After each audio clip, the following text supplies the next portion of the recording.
The living mirror theory, okay, why all living organisms may have consciousness. And this, dare I say, mirrors the idea of panpsychism a little bit. But check it out. So the key takeaway of this long article, it's very long, it's very good. Consciousness, the essence of subjective experience, remains a mystery that science has yet to fully explain. The living mirror theory from neuroscientist James Cook posits that consciousness is not a product of the brain, but a fundamental feature of life itself. In his new book, The Dawn of Mind, Cook explores the grand question of how matter became conscious and alive, arguing that the evolution of the brain is not what brought consciousness into existence. The plot thickens, doesn't it? The plot always thickens when you're talking consciousness, especially since we can't very well define it in the best of sense, the best of ways just yet. So that's where we start. It is a wild concept just to consider that not just and basically this. Let me read it from the write-up because it's probably written better out as it starts here. Again, this is from Substack. This is the Troubled Minds newsletter. All this is in the link down below if you want to check it out. But here we go. Let me just read it straight from the thing because this is the best way. But in the realm where science meets the mystical, two groundbreaking theories have emerged, challenging our understanding of life, consciousness, and the very fabric of reality. The living mirror theory suggests that consciousness is not just a human attribute, but a universal reflection of life interacting with its environment, okay, which is what we're talking about tonight. But also, we'll get to the next one in a second, but I'll tease it right now. Complementing this, the concept of mirror life microbes introduces a biology opposite to our own, potentially reshaping evolution, consciousness, and even our perception of time and destiny. Of course, tonight we will explore these ideas and how they could converge to new paradigms of biology, psychology, and of course metaphysics, which is, well, all of it. All of it kind of sticks and all of it plays, and that's why these conversations are pretty wild.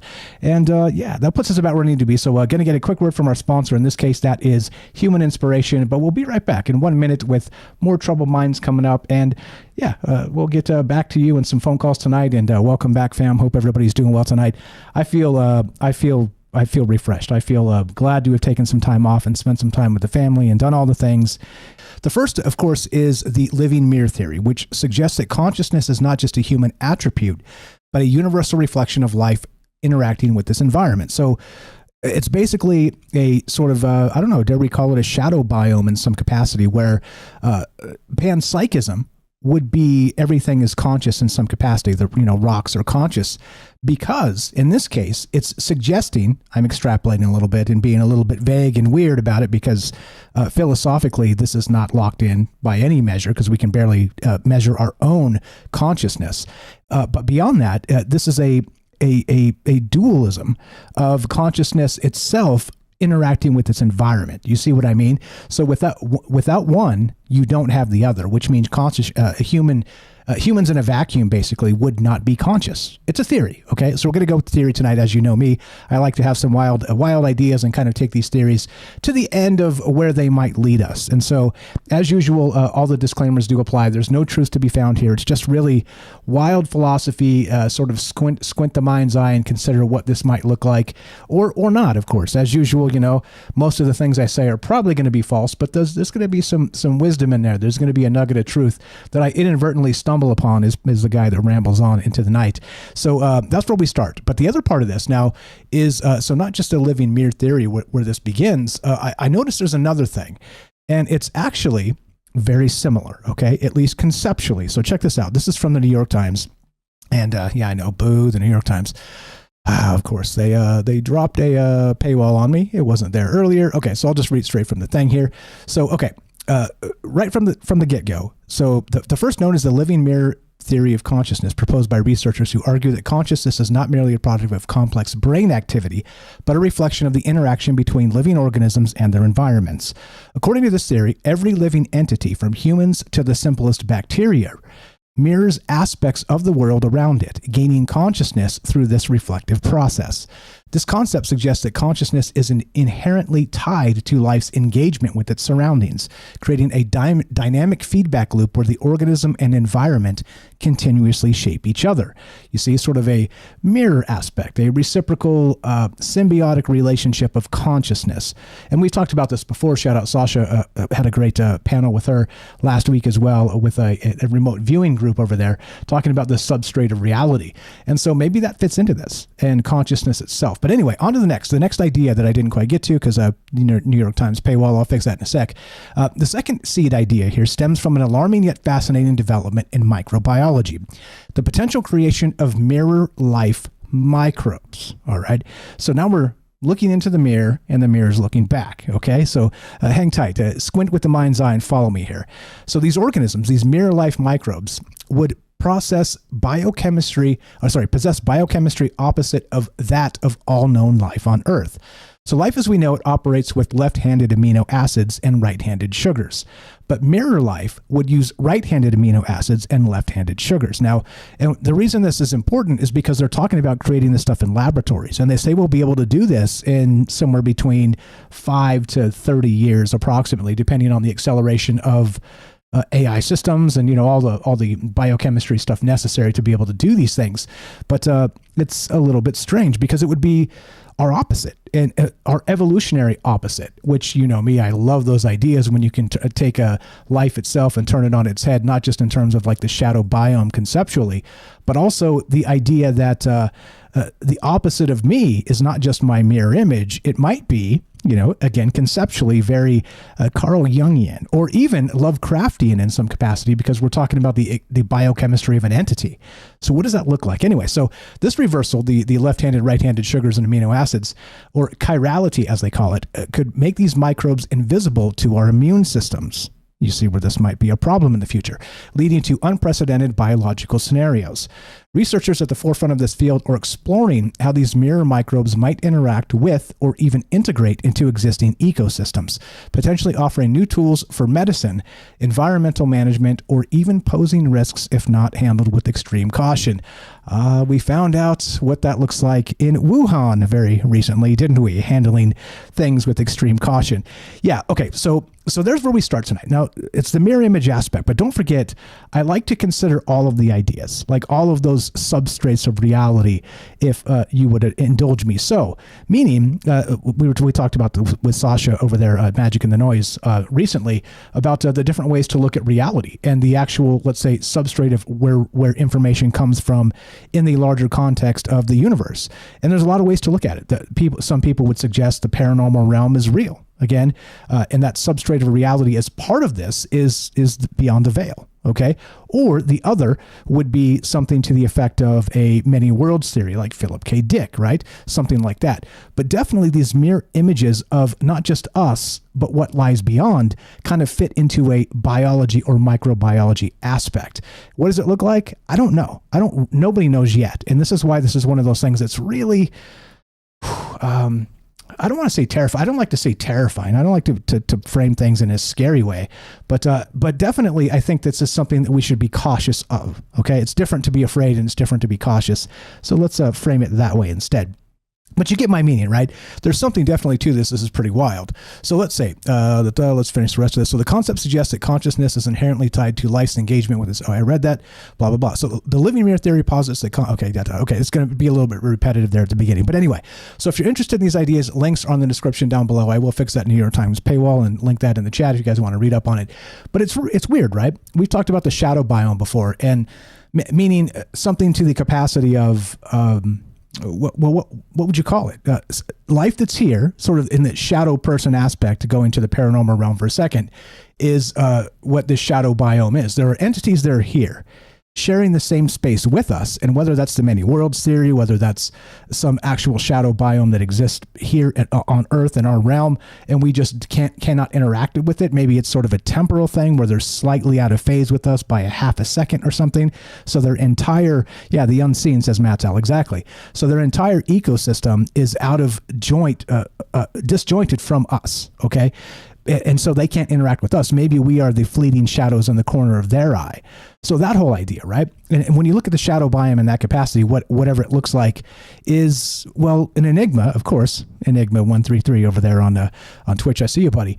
But not only an enigma, it's bizarre because this type of stuff, if it exists and we cannot detect it, just like dark matter and some of these other theories that are placeholder theories, as we've talked about in the past, maybe there's some other things that really fit into this larger concept.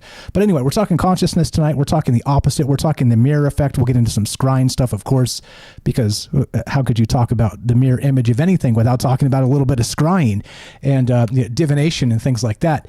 Because again, where would that information come from? And it does go back to something like remote viewing, okay? And bringing that information from somewhere else into the mind's eye and then being able to share it with this world, this realm. It's a wild place. And I know that, some people are picking and choosing their reality in some capacity. Some people don't believe remote viewing is real. Some people don't believe that people have extraordinary abilities that kind of maybe manifest in their dreams, precognitive stuff or whatever, right? Like I said, as usual, your reality is yours, and I'm not trying to meddle with it at all, other than to expand the ideas of what yourself and us together in this realm, in this wild, weird realm actually looks like. But so you combine this stuff and suddenly, right, we got a microbiology thing that looks very, very, I can't see an upside to this. And so, me, I'm the eternal optimist, trying to be the glass half full type guy all the time, except I'm thinking about this and you have this mirror. What's it called again? It's called not the consciousness thing, the other thing, the mirror life microbes. Now we'll get into some other stuff too that's incredibly strange that kind of fits into this. And it is the chemistry of the body, which is bizarre, which we've talked about the crowd. A person is smart, a crowd is dumb, right? Who said that famously? Was that Mark Twain or somebody? Every quote I try to attribute to Mark Twain because he was brilliant. But, something like that. There's some other interesting aspects of this, of biology and how people are sort of feeling these entanglement of emotions through not just the noosphere, the zeitgeist, or it's in the air, this type of stuff, but that also can register in real time. So we'll get to that later tonight as well. But anyway, so the mirror life microbes in this capacity are that shadow biome manifest and turned into our opposite, our evolutionary opposite. And so what does it look like? Again, nobody really knows, but it does seem kind of monstrous, right?